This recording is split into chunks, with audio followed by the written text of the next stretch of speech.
We have become an extremely gluttonous society that consumes far more than it produces, Michael Snyder reports. In the United States, it has become an extremely gluttonous society. And when I say that, I'm not just talking about food.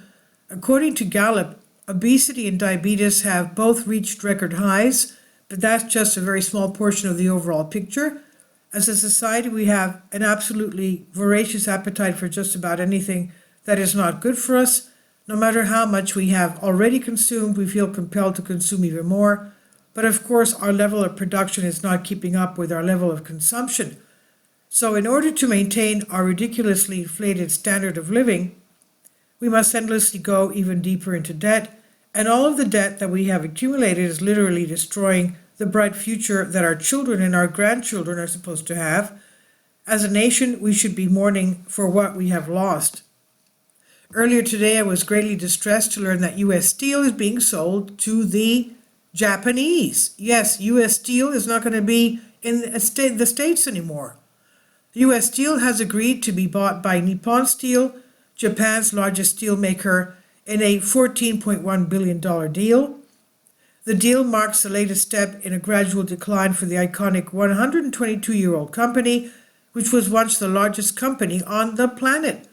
It was one of the first major conglomerates and a symbol of American industrial might. But it's no longer even the largest U.S. steelmaker, having been surpassed by Nucor Steel years ago.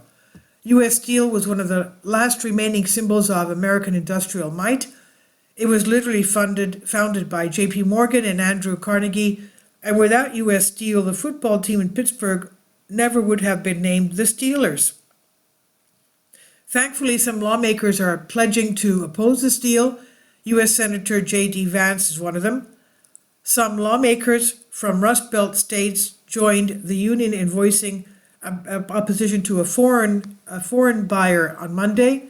Today, a critical piece of America's defense industrial base was auctioned off to foreigners for cash, said Ohio's Republican Senator J.D. Vance in a statement. He said, "I warned of this outcome months ago and will oppose it in the months ahead." And he's right. We can't allow our industrial base to be auctioned off to foreigners. If we want to have a great economy, we have to got to be great at making stuff. It really is that simple. Meanwhile, our level of consumption continues to go up, and this is driving U.S. households into staggering amounts of debt. A growing number of Americans are falling behind on their monthly credit card and car loan payments, a trend that may be a harbinger of economic troubles ahead, according to a new report from Moody's Analytics.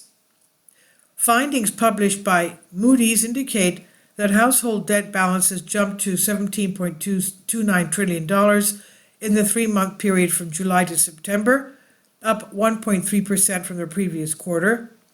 That also marks an increase of $3.1 trillion since the last quarter of 2019, before the COVID pandemic began. Delinquency rates spiked just prior to the Great Recession and is starting to happen again. In fact, Zero Hedge is reporting that 40% of student loan borrowers skipped their payments in October.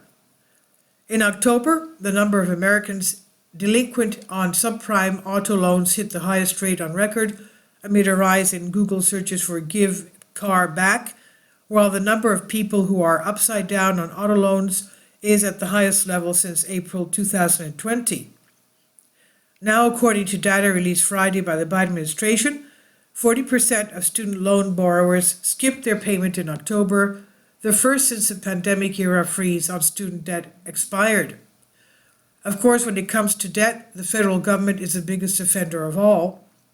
Right now, we are $33.8 trillion in debt, and we will almost certainly hit $34 trillion mark before the end of this year. We have stolen all of this money from future generations of Americans, and it is a crime that is so great that I don't even have the words to describe it. But we just can't help ourselves. If we think that something is going to make us feel good, we have got to have it. So we just keep spending and consuming with no end in sight. Once upon a time, Christmas was considered to be a religious holiday, by many Americans, but now it's just become a giant orgy of greed and consumption. For most people, getting more stuff is the real reason for the season. What in the world has happened to us? At this point, we have become a society where literally anything goes. A Democrat congressional aide who was fired from filming a tape in the Senate was facing possible criminal charges after his X-rated clip swept the internet. The Capitol Police are reportedly now investigating the explicit incident, which occurred in the same room where Supreme Court justice nominees are grilled by senators. So what happens in Washington, D.C. is truly reflective of what's going on in our society as a whole.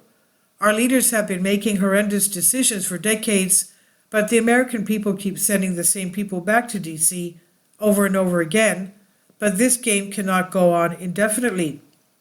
If we do not find a way to turn things around, time will soon run out for our nation. So let's hope for a national awakening. Unfortunately, our gluttony appears to be reaching a crescendo, and it appears that most Americans are unlikely to be shaken out of their stupor anytime soon. This is by Michael Snyder. He says, "My name is Michael, and my brand new book entitled Chaos is now available in paperback and for Kindle on Amazon. In addition to my new book, I've written 7 other books available on Amazon, including 7-Year Apocalypse, Lost Prophecy, The Future of America, The Beginning of the End, and Living a Life That Really Matters, Commissions Earned. When you purchase any of these books, you help to support the work that I'm doing, and one way that you can really help is by sending copies as gifts to family and friends. Time is short, and I need help getting these warnings into the hands of as many people as possible. I've also started a brand new Substack newsletter, and I encourage you to subscribe so you won't miss any of my articles. I've published thousands of articles on the Economic Collapse blog, End of the American Dream, and the most important news. And the articles that I publish on those sites are republished on dozens of other prominent websites all over the globe. I always freely and happily allow others to republish my articles on their own websites, but I also ask that they include this about the author section with each article. The material contained in this article is for general information purposes only, and readers should consult licensed professionals before making legal, business, financial, or health decisions. I encourage you to follow me on social media, Facebook and Twitter, and any way that you can share these articles with others is definitely a great help. These are such troubled times and people need hope. John 3:16 tells us about the hope that God has given us through Jesus Christ. For God so loved the world that he gave his only begotten Son, that whosoever believeth in him should not perish but have everlasting life.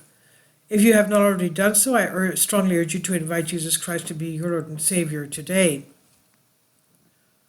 This is by Michael Snyder on the Economic Collapse blog. Please leave your comments, and thank you for your support. Support my Patreon account. The daily posts are 5 videos daily, and they are totally different from what I have on my YouTube channel. Thank you so much for your support and that you find all my content so interesting. You'll find the Patreon account details in the description box below.